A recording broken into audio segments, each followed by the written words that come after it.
আসসালামু আলাইকুম, hello viewers. আশা করি সবাই ভালো আছেন। আমি ভালো আছি। কক্সা বাজার প্রধান সড়ক লিটন ভাইয়ের খেলাঘরে চলে আসলাম আকাশ ভাইয়ের সঙ্গে দুটো ফুটবল কেনার উদ্দেশ্যে এবং যাচ্ছি হাফ প্যান্ট। তো দেখতে পাচ্ছেন দোকানদার ভাই কিন্তু ফুল নাম, তার সঙ্গে আকাশ ভাই কথা বলেছে ফুটবলের ব্যাপারে। তো এই ফাঁকে দোকানটা একটু দেখে নেন। তো দুটা ফুটবল চয়েস করলাম। বললাম ভাই দুটা বলকে হাওয়া ঢোকান। সে কিন্তু ধীরে গতিতে কিন্তু মানে গোতাচ্ছে। আহ তাই যাকে ওদিকে মন না দিই। তো এই ফাঁকে গোতানোর মাঝে মাঝে আপনারা একটু দেখে নেন দোকানের পরিবেশটা কীরকম ছিল। আসলে সুন্দর ছিল। তো দেখতে পাচ্ছেন বল দুটা হাওয়া দেওয়ার পরে আমি হাতে নিলাম এবং বলের কন্ডিশন দেখতেছি কীরকম, বলের মেজারমেন্ট কন্ডিশন, বল ড্যাবরা আছে কি না।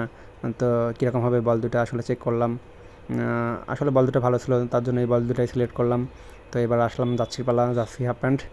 তো দেখতে পাচ্ছেন নতুন বান্ডল খুলতেছে আকাশ ভাইয়ের জন্য। হাফ প্যান্ট চয়েস করলাম এবং সে ফাঁকে আসলে দোকানের পণ্যগুলো আপনারা একটু দেখে নেন, ভালো ভালো পণ্য ছিল। যাই হোক, আমি কেনাকাটা শেষ করলাম এবং ভাইয়ের সঙ্গে হ্যান্ডসাপ করলাম করে আসলে বাসার দিকে এখন রওনা দিচ্ছি। দুটো ফুটবল নিলাম। আমাদের সাইম ভাই এবং আমাদের আকাশ ভাইকে অসংখ্য ধন্যবাদ জানাই আমাদের মাঝে দুটো ফুটবল উপহার দেওয়ার জন্য। তারা আসলে খেলার জন্য পোলাপানের পাশে সবসময় থাকে, স্বাভাবিকভাবে